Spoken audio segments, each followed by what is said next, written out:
for having me here. It's always, I always look forward to an opportunity to interact with the people, especially that it's a program which will allow us to speak and remove some of the myths around Lusaka Central and where we are today. Later on, we shall give you a platform where you'll be interacting with the area member of parliament, and the number that you'll be using to call us live on this platform is 077-2832-122. That's 077-2832-122. We're also live on our Facebook page. Like that page and let us know where you're watching us from, and you can also send us that text message if you want the area member of parliament to respond to those concerns. This constituency was created in 1948, and we've seen a total number of 7 members of parliament serving this constituency. But before we look at some of the notable names of the people that have served the people of Lusaka Central, what really motivated you to leave your legal profession and venture into politics? Thank you. That question is remiss of the time that we were doing our campaigns, and the nutshell message really that was given at the time. The motivation was on a multifaceted level. One, it was clear to me by the time I decided to start active politics, which was around really 2012, that there was need for many of us individuals who were in our comfort zones to begin to play an active role in politics. I come from a family where my late father, Brigadier General Enos Haimbe, was a son of the soil and did participate actively in politics. So perhaps the apple doesn't fall too far from the tree. But really, the key motivation was we are seeing our country taking a particular direction. What are we going to do about it? Are we going to continue sitting on the fence and watching things sliding negatively, at least from our perspective, from my perspective at the material time, or are we going to take a participatory role? I made a conscious decision to take a participatory role, notwithstanding a flourishing legal career. Why Lusaka Central in particular? It's because I live in the constituency. I've been associated with the constituency from the day of my birth. I was born at Mainasoko Military Hospital. I went to Woodlands A Primary School and subsequently went to Kablonga Boys Secondary School, and now live in the constituency. I've been in the constituency for over 6-7 years. How would you describe the experience so far, being a Lusaka Central Member of Parliament? Very challenging. Very challenging. It's a cosmopolitan constituency. I think by and large across the entire country, the Lusaka Central constituency is extremely unique. There's a reason I say that. First of all, we house literally the citadel of power. State House, talk about the key institutions, are all located and housed in Lusaka Central constituency. The central business district of our capital city, Lusaka, is located in Lusaka Central constituency. And then you have a different sort of cosmopolitan approach to the people that live, reside and are associated with the constituency. On the one hand, you have the extremely affluent that you find within the constituency, and on the other you find those who have next to nothing. And as a representative, you have to be alive to those particular nuances about the constituency and be able to respond.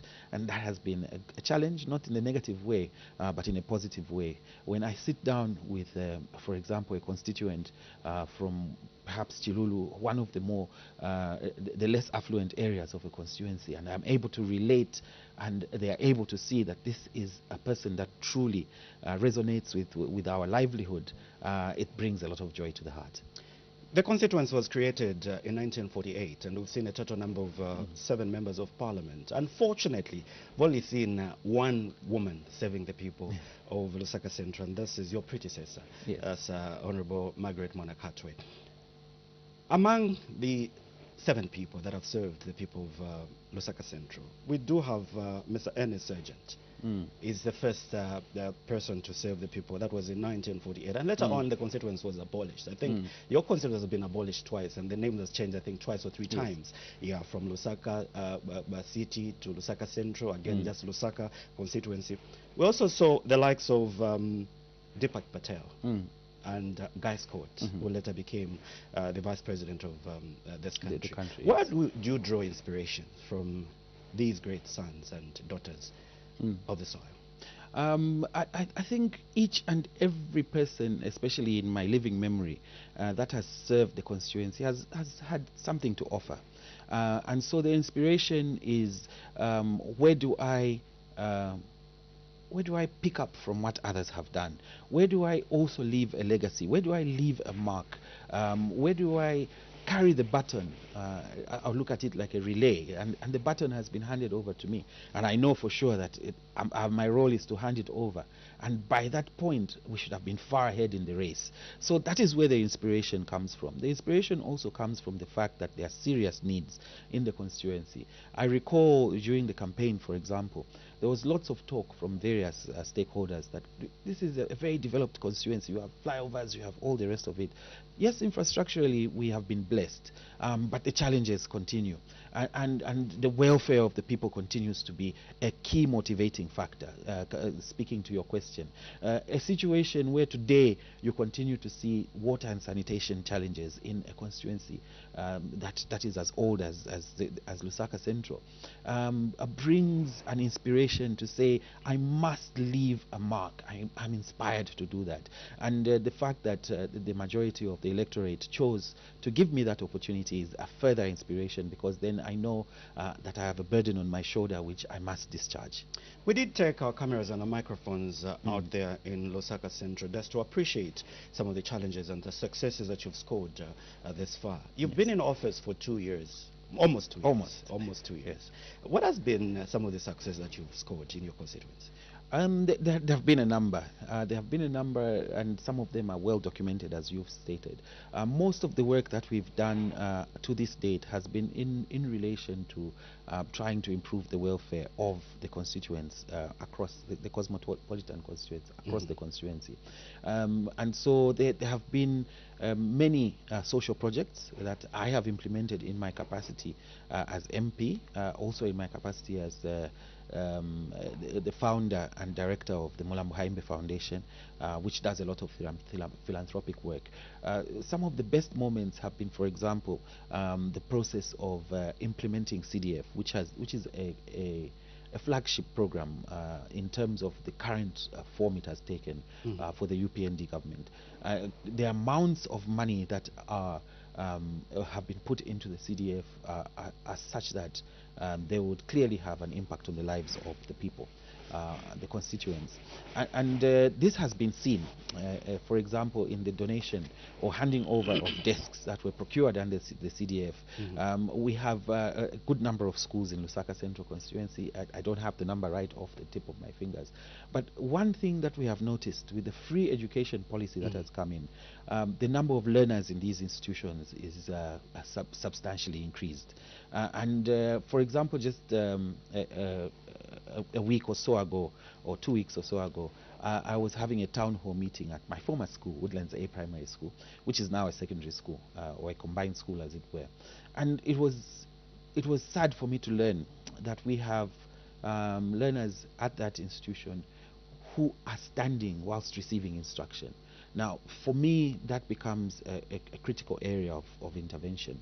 So a big success will be to see those schools properly supplied with the necessary equipment for them to provide a good learning environment for the learners. And so we have scoped as Lusaka Central constituency to procure under 2022, the procurement is underway now, a total of 3,000 desks for the constituency to cover these various schools. So far we have been able to give State Lodge A a total number of, I think... Okay, just hold on to some of the success that you've scored, because we did take our cameras and our microphones out there just to appreciate some of the successes and challenges that the constituency is facing. Remember, the number that we're using if we wish to participate is 07728 32122. We visited Bauleni, and we were in Leopards Hill Road, and caught up with some taxi drivers and the people that reside in Bauleni compound. Let's listen to what they had to say. As part of Kablonga Ward 19, I think at the moment I can say that I'm enjoying currently the peace that we have as in Kablonga Ward 19, we as taxi drivers, we are working perfectly and everything is okay. But one thing I would love to emphasize on our area member of parliament is the road, Leopards Hill Road. In mainly, the road that we use to do our business is Leopards Hill Road. So we would love our MP to come in board and help us with the road. I can tell you that this road is not good, it's very bad. It's becoming very bad, even impossible to pass, especially us with small vehicles. So we would love our area member of parliament to look after this road. If it's to reconstruct, they can come in and reconstruct it.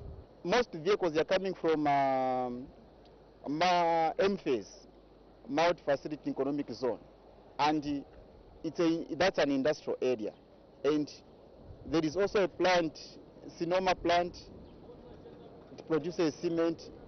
Heavy trucks are passing through this same road. So as I can speak at the moment, the road is totally bad. So if they can come and help us with the same road and these other things, I think it will be better that way. Tempako mkomboni mwatu muno mu malodi muja mwanasiya kuti basise malodi bati konzereko chifukwa ndaya mvula sumangala problem. So kulibe china chamene ngapembe mpemba government yatu ya muzoti konzereko amenya ngatianganireko ndawa mbauli mzawama kai mna wanasiya tu koza konza maisi wakonza namanzi batikonzereko zikomo. Timaona ma accident ambiri mu road muli mapoti wo venango swazi wa marodi watsoka kutali hata papwela che speed afika mu poti wo agwa. Or for example mu Gulf muli mapoti wo muja mu Gulf ni highway so simuko ngala mapoti wo.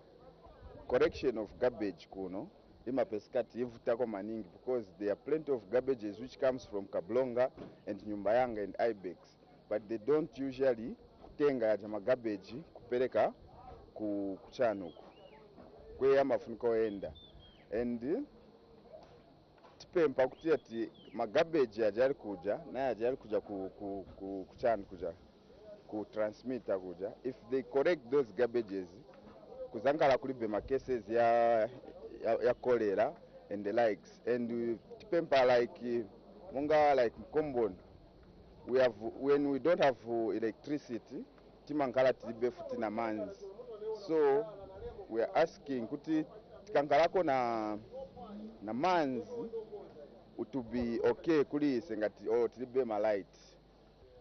The other challenges we are having is water. We are having a problem of water, and then again we have a lot of garbage which needs to be removed. We've tried to contact the council, but there are so many delayments. We've talked to our councillor, he has written a letter even to Minister of Health. We are still waiting that if the garbage can be removed, because when we look at it this time it's rain season and it's going to be a disaster. It can bring a lot of infections, and we hear there's cholera around in Vobwi, so we thought it's an urgent thing also for them to remove the garbage. The clinic, the patients are many, the staff are not many, so that's the biggest challenge they are facing. And again, they're talking of the OPD, the outpatient is small, it's not catering a lot of patients. And also there's a problem of like the other main hospital they opened, there's no OPD, there's no, and also security because there's no offense. So it's another challenge. Those are the residents of Bauleni and surrounding areas. They all reside in Lusaka Central constituency. Before you respond, and Honorable, you were taking note of the concerns of the people that gave you this mandate. Let's accommodate a set of 3 calls. Okay. Then we'll be able to respond to the clips that we played earlier on. The number that we're using is 077-2832-122. if you have any question, concern regarding the constituency and the area member of parliament that we are hosting on today's MP's Diary, feel free to dial those numbers 07728 32122. As we wait for the cause, Honorable, maybe you can quickly respond to the issue to do with roads. We heard from the taxi driver there complaining that the road is got potholes, and with the coming in of industries in the M-phase area there. What is the immediate plan that you have to make sure that roads are done in your constituency? Yes, thank you so very much. So in terms of the road network that we have within Lusaka Central constituency, it's comprised of different, shall I use for the sake of simplicity, levels of roads. You have the trunk roads that are under the care of the road development agency, such as the one featured in the clip, which is the Leopards Hill Road. Then you have just yes. hold on. Yes. Let's hear what our viewers and our listeners are able to tell us this morning. Unfortunately, we've lost that caller. Make sure that you call us again on 07728 32122. The SMS line that we're using is 078 772801. But still, you can also go to our Facebook page, like the National Assembly of Zambia Facebook page, and let us know your question or concern. We do have somebody on the line. You're live on MP's Diary. Tell us your name and where you're calling us from. Okay, my name is Chadiza Eastern Province. Your name again? Stombewe, calling from Chadiza Eastern Province. Stombewe, what's your concern regarding Lusaka Central this morning? Okay, thank you. I just want to encourage the MP to continue working hard, so also of the next elections. So what he has to do is to hear the people's complaints.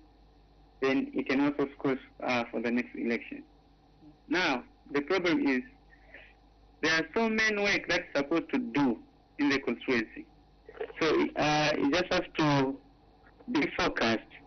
When people are crying, it's the MP to hear them now. People want water in the constituency, want roads, want more things that they need. But if he can be focused, he can achieve to give them all. That's what I just wanted to say. Thank you so much. I have also a request. Yeah, what? Big quick? Yeah. I want the number for the MP. If he can get my number and call me, there can be no problem. Now we have your number. We'll definitely forward it to the Honorable Member of Parliament. Okay, thank you. Be able to get in touch with you. Thank you so much, Mr. Mbewa, for your question or your contribution. I'm sure the member was taking note of what you're saying. We're getting a set of 3 questions, and the member will be able to respond to those concerns. It's 077 2832122. We seem to have somebody on the line. The number is 07728322122. We have somebody on the line. You're live on MP's Diary. Our guest today is Honorable Mulambe Haimbe.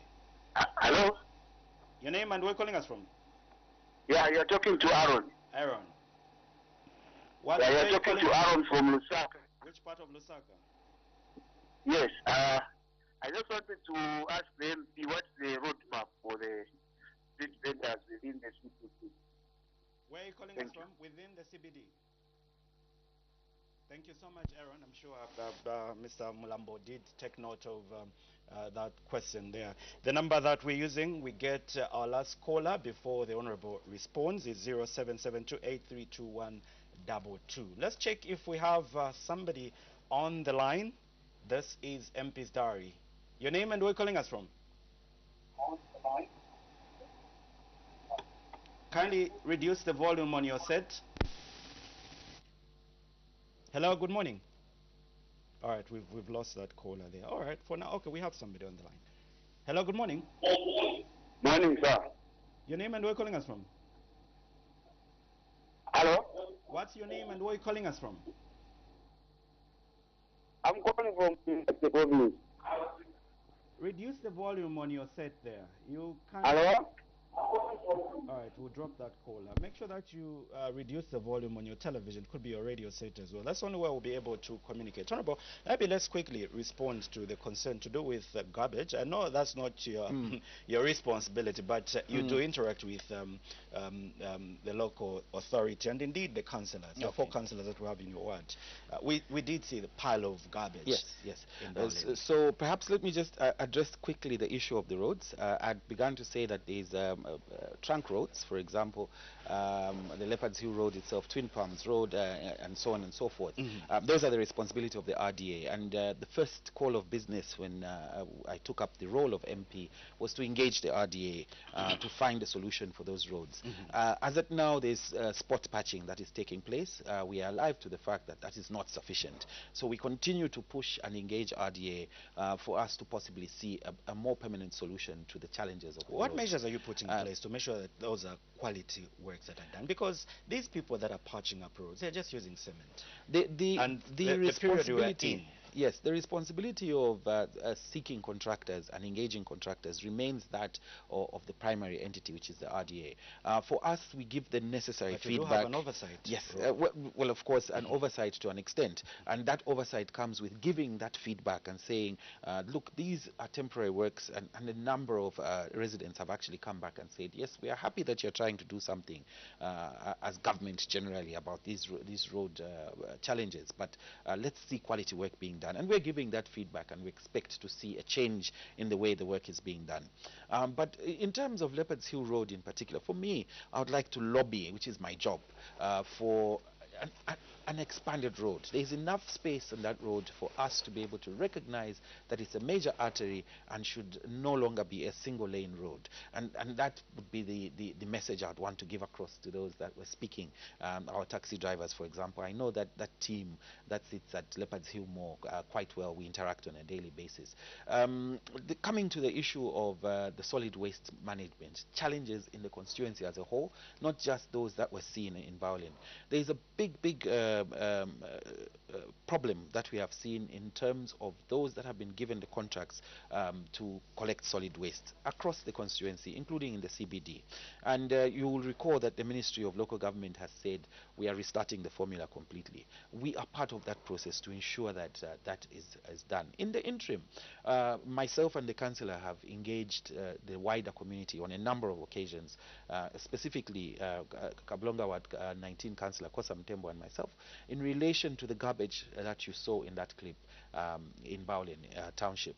The problem there is a huge one. What has happened is that we've realized that that garbage is not generated from the community itself. We have a situation where, as you noted from the clip, people from across the city have who are in the near vicinity of that particular area have realized that they can dump there illegally. And efforts to curb that using various law enforcement agencies and the council have proved futile. On our part, in recognition of the fact that this is a health hazard, we have, through personal resources and resources that have been obtained from well-wishers, cleared that particular garbage a number of times. So what we are planning now is to block off the area and ensure that there is productive activity taking place there, so that people from all over do not come to dump.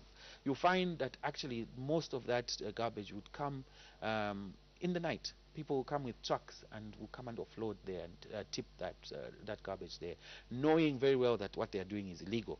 They are trying to avoid the dump site costs at Chunga and, of course, the distance of traveling there, which again goes to the citizenry and how we should be responsible as Zambians to avoid situations such as those. Okay. On the other side, along the Clinic Road, there is another heap there. And the plan there is that is an old ZNBC transmitter. We want to redevelop that place completely. And ZNBC did actually throw out tenders, I think, or an invitation for bids. Ultimately, when that area is used productively, you will find that that challenge comes to an end. And as I understand it, the plan is to ensure that there are social amenities at that site. The total area of that site is 39.5 acres, I believe. And so it's sufficient for us to have social amenities, including the possibility of a bigger hospital, and which answers the issue of the Baulini Clinic and the lack of space. The idea is to be able to put a level 1 hospital at that site as part of the social amenities. We are engaging with ZNBC to ensure that they allow the community that leeway and leverage to put recreation facilities for the youth, and also to put possibly a larger secondary school. So we have all these plans in scope, but it's a multi-sectoral approach that has to be taken. So there are various partners and stakeholders that have to come into place. It's several moving parts that have to come into place so that we achieve it. Did talk about your plans for the CBD. CBD. So the particular and that I think is an opportune time to move to the questions that were asked. I think the particular question asked by Aaron was what the roadmap is in terms of street vending, and of course that is predominantly in the CBD. And you'll recall, and the viewers will recall, that very recently the Ministry of Local Government did announce that they would be moving. There was an intention to move the vendors out of town, and the idea is that first of all, it's not one office that would deal with the issue of street vendors, and so by direction of His Excellency the President Hijilema, and of course with our own interaction, there is a multi-sectoral team that has been put in place, comprising officials from Ministry of Health, from my office, myself included, the area councillor for Independence Ward, who's Mr. Majenkuku, of course the vendors themselves, and officials from the Ministry of Local Government are looking at an approach in which we could phase the movement of vendors out of time. These are our citizens who draw a living from that particular trade that they ply, and so they cannot be treated in a way that does not consider their interests. But at the same time, of course, a balance has to be created, because every day we see a more dangerous situation, if I can use that, in terms of public health. I know, Honorable, just hold on to your thoughts, because we do have quite a number of clips that we need to hear. Oh, great. And also have an opportunity to be given to our viewers and our listeners out there to call us. So as you respond, make sure that you factor that in your responses. So in winding up on the vendors, there is a phased approach that's being taken. They'll be moved over time, hopefully not too long. That's the intention of government. So when you say not too long, what do you mean? How long should well, I can't, of course, give that time period, because it is a response that has to be given from the multi-sectoral team that has been put in place, and of course I can't speak but you are part of, for that. We are part of... yes, we'll speak in one united voice when that particular scoping has been done. But suffice to say that there is need for our traders to move to designated trading facilities, and of course for more sanity in one way or the other to be put in the manner in which trading is undertaken in the CBD, whether it's restriction to particular roads and so on and so forth. These are all works in progress. It's a thought process that's being undertaken that involves all the stakeholders. We passed through Nyumbayanga Market, and it's found in Lubwa Ward, and the issue to do with electricity at Nyumbayanga Market. I'm sure these problems have been to your office, where there is a prepaid meter at the market, but the bill is just too much, where the marketeers cannot manage to foot the bill. But before you respond, let's listen to the traders at Nyumbayanga Market in Lubwa Ward.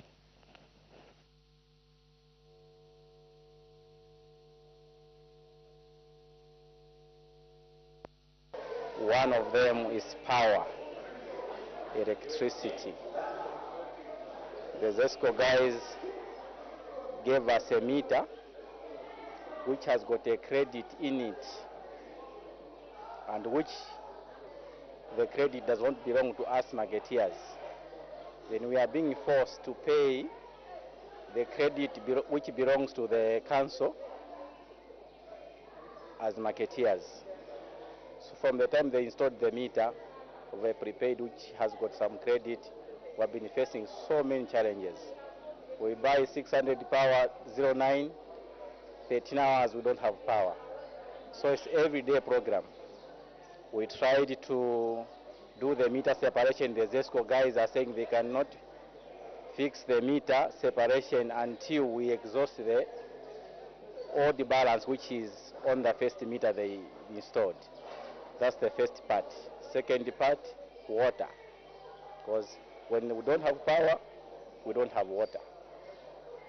So we have tried to engage the council guys. They helped us the first week. They gave us about 9,000. From that time, this is about 5 months down the line.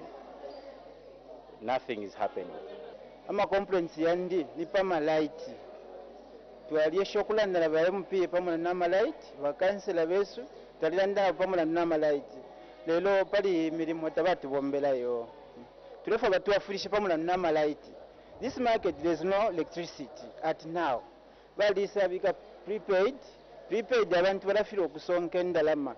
That prepaid nga mwabika mo 300 kwacha ni 3 hours ni shichapwa. Right now, not twikala 3 months there is no electricity. So tulelo mbakuli ba MP na ba kansela bale tutandalila nokumana wa problems tule kwata.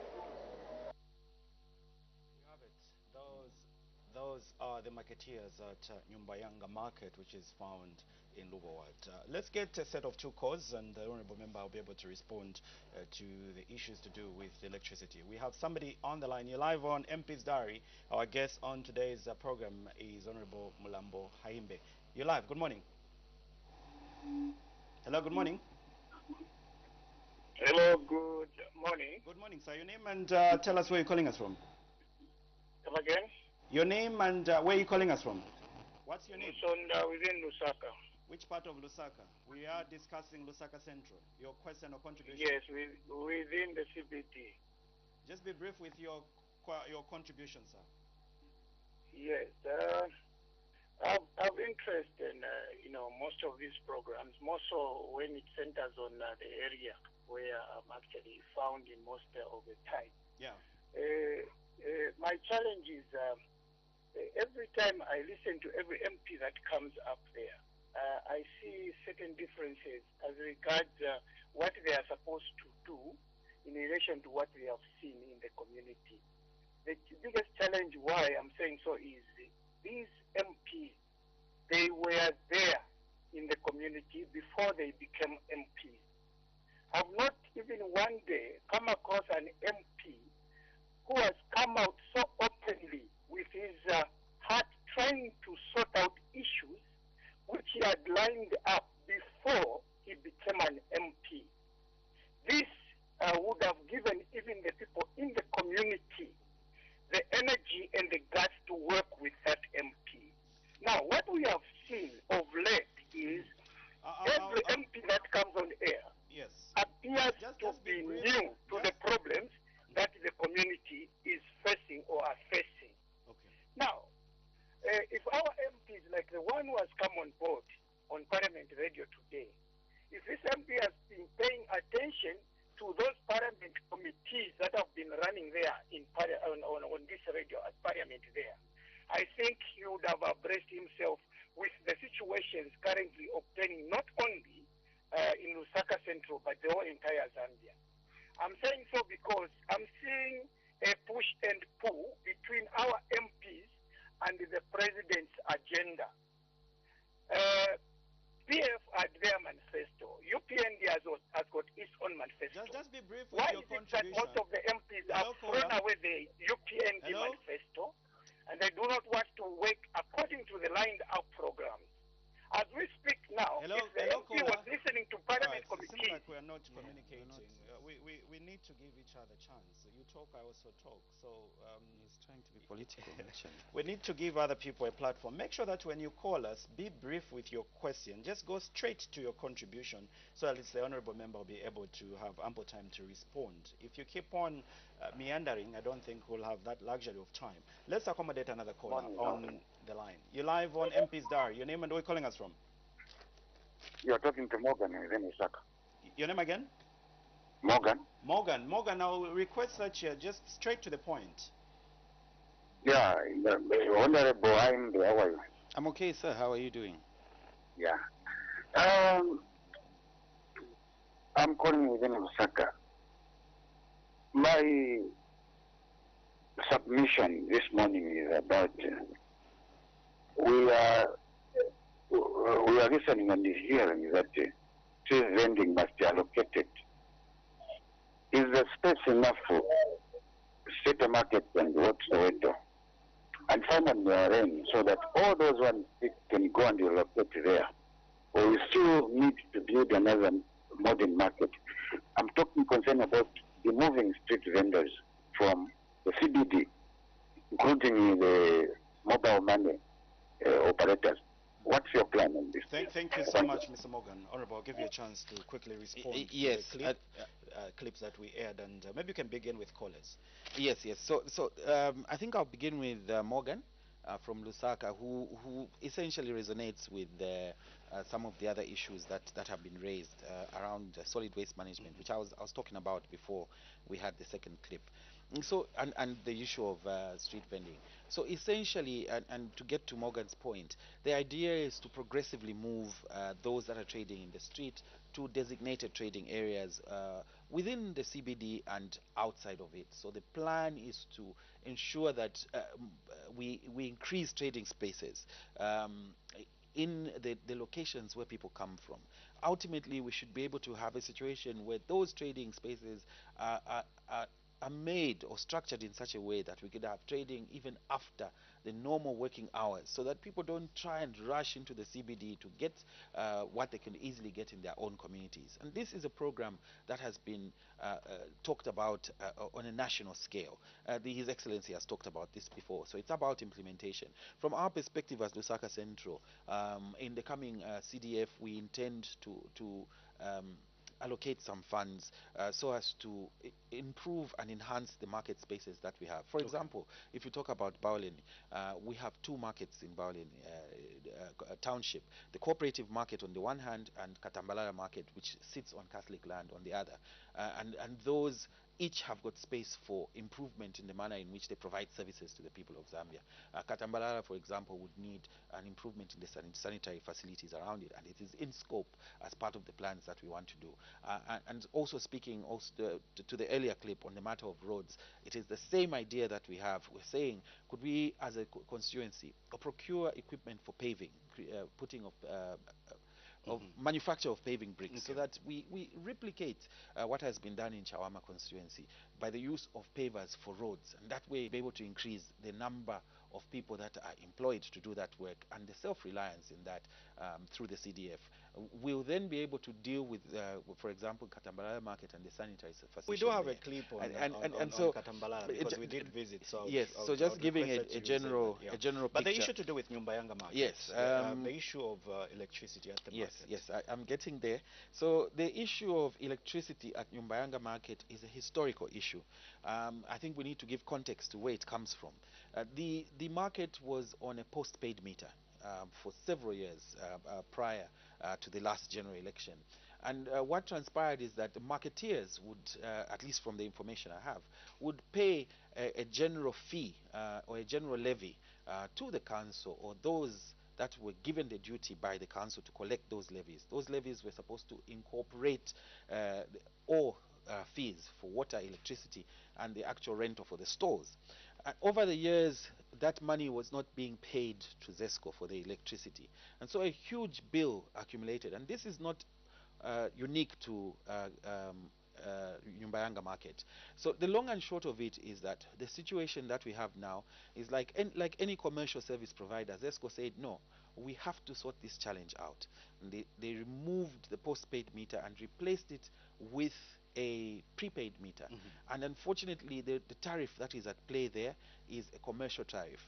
And to make it worse, there is a 40% surcharge that they put on any payment that is made to help to pay off the historical debt that has accumulated. So the challenge there is that that debt, which ought to have been paid by the council, is being passed on to the owners of the stores, the ones that are currently trading in Nyumbayanga market. That's the first problem.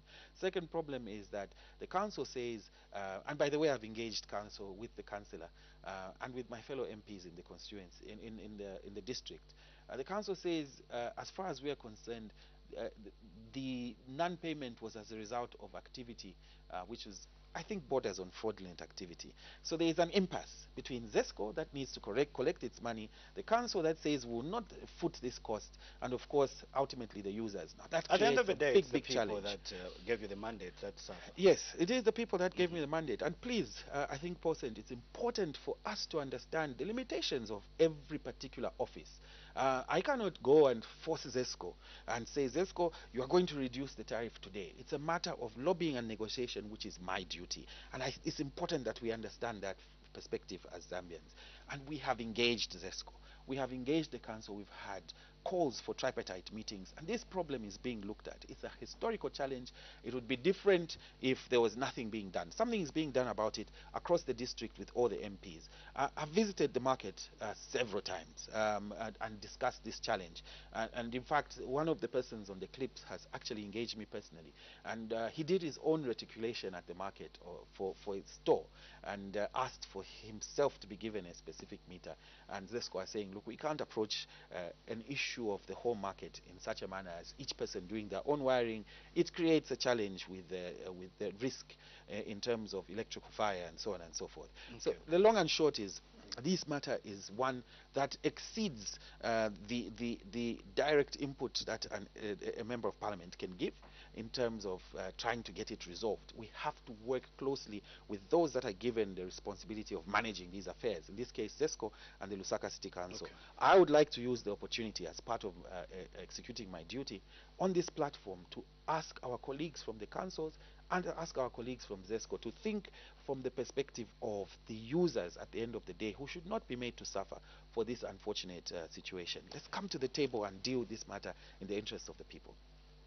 We're getting back to Baoleni, and we were at Baoleni Combined School, and we did see a blown off roof. And it has taken too long, since December, Honorable, and that's the only secondary school wing, and pupils have been made to move to the other wing where they are sharing the classrooms. Yes. What plans do you have to make sure that the blown off roof is fixed as soon as possible? But before you respond, let's listen to a man of the pulpit there, a father there. Yes, thank you.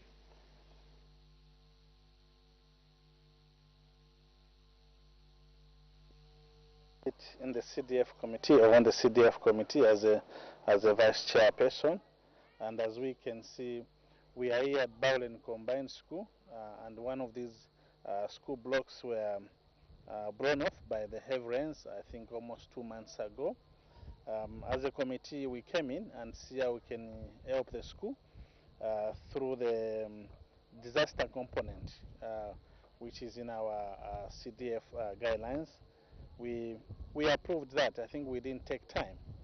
But we have had challenges which are, I would say, they're even quite embarrassing, because this is week 4. And as you can see, nothing has been done to the school. And also it is cumbersome for the learners. They very much inconvenienced. And that's why I called that is embarrassing, because you are here and you're asking yourselves, now what are we going to tell the pupils? What are we going to tell the staff, you know, because they saw us coming in the beginning of December, and we assured them that I think as a committee we will do some. There you have it. That's at Baoleni Combined School there, where the new block, more especially for the secondary school pupils, was blown off some 2 months ago. Honorable, why has it taken too long to have the roof replaced? Yes, as Father Kangombe has said, he's our CDF vice chairperson. I think we have a lot of bottlenecks in terms of the bureaucracy under the CDF process. I visited Baoleni Combined School the very day that roof was blown off, and noted, of course, the poor workmanship in the first place. And so that's one thing that we need to do going forward, to ensure that workmanship is up to standard. And we did make that application under the disaster component of CDF.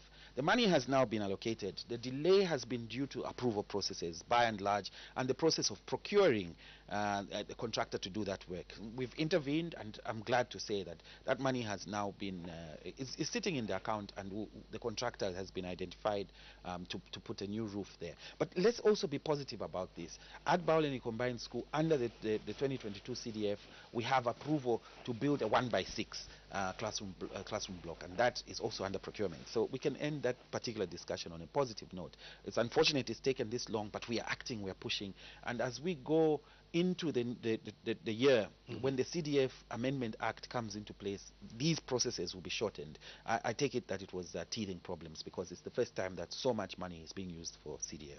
All right, let's, I know you did talk about Katambalala market in Bauleni, and we caught up with traders at the marketeers, and because of time, let's listen and watch what these women who are trading at Katambalala had to say. Challenge iliko lodi yatu kukankhala mvula pakasitoma sibangena muno.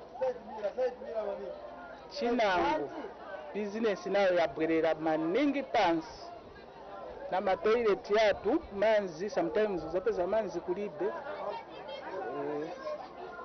Chinango tiyamikira pamene inapsa depo wa government vanatipasako kangachepe apo tiyamikira.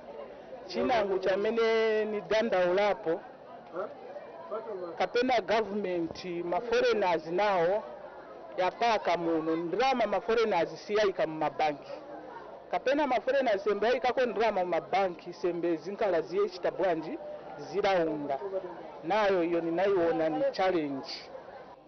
Chamene nichita muno nimagulisa tomato. Gulisa kwanga tomato but capital imanivuta nilibe capital yeni ndalama yatuvuta ndalama kulibe ukulisa ndalama sifioneka vingena so tupeze capital ya bwino watu ambo gulisa bwino ndalama isoba ubola nkani ya lodi amene mwaona hii ikabwela mvula awe imaipa kulimatika imwe sembe kuja kamene mwangenera sembe mwajomba. Well, those are the traders at Katambalala market. I'm sure what came out so strong was the issue to do with employment, and you do have CDF and the roads as well. We did see how bad it can get at Katambalala market. Maybe under a minute, your quick response. Thank you so much. I think I had begun talking about what the plan is. Katambalala market is an informal market sitting on a land belonging to the Catholic Church. The Catholic Church has been very kind to allow people to trade there for several years. So it's difficult to put up any permanent structure without the permission of the owners of the land, since it might be used for other things. However, that being said, the interlocking bricks, the pavers that I spoke of, would be an apt solution for Katambalala market, and it is amongst our plans. It's in scope for us to improve the road network and to ensure that there are more sanitary conditions in which our women folk trade. So, and also just to speak to the one point that Mr. Msonda made, one of the callers, asking us to keep abreast with what's going on with the constituency. I think Mr. Msonda and maybe all the viewers out there, as a parting word, need to follow their politicians. I, for one, am very active on Facebook. Just search for my name, you'll find me, and they'll be able to see the various activities. I'm an MP that's ever in my constituency because I live there, but engaging with the people throughout. Very recently we had a town hall meeting with the residents of Luba Ward, where everyone came in and gave their contributions, and we are having one on the 26th, this Sunday, in Silwizia Ward. We engage with the people all the time. We're always on the ground. I visit these sites personally, and it's important for me to do so as to keep that engagement. So Mr. Msonda, get your facts right. Actually, I am abreast with what's going on in Lusaka Central Constituency. All right, well, thank you so much. We know we have a live committee coming up at 09:30. I wish we could go on and on. Quite a number of issues that really needed to tackle. One of the last word that I would maybe leave with you is just visit Woodlands Shopping Mall. There's an accumulation of garbage at the market near the council car park there. Yes. We did visit that place. And what could be, under 30 seconds, your concluding remarks to the people that gave you this mandate, the people of Lusaka Central? Thank you. The concluding remarks are to say thank you very much. We, as a combined team of elected officials, are working tirelessly. We unfortunately, you may not see some of the work we're doing, but we're working tirelessly to ensure that all the the chips fall into place. Let's work together. The concept of saying that it is the elected individual that is expected to do all the work is long gone. It is a joint effort by all of us. And please come to the town hall meetings. We'll learn a lot from there. Thank you. All right, well, thank you so much, and wishing you all the best as you serve the people of Lusaka Central. Thank you. It was a pleasure being here. My guest on today's program was the Honorable Member of Parliament for Lusaka Central, and this is Honorable Mulambo Ahimbe, who just took us through his constituents and sharing with us his developmental agenda for the people of Lusaka Central. My name is Paulson Tindovi, and on behalf of my sign language interpreter, Chola Kauma, we'll be back next week as we look at yet another interesting constituency within Lusaka District. God bless, and keep watching and listening to Parliament.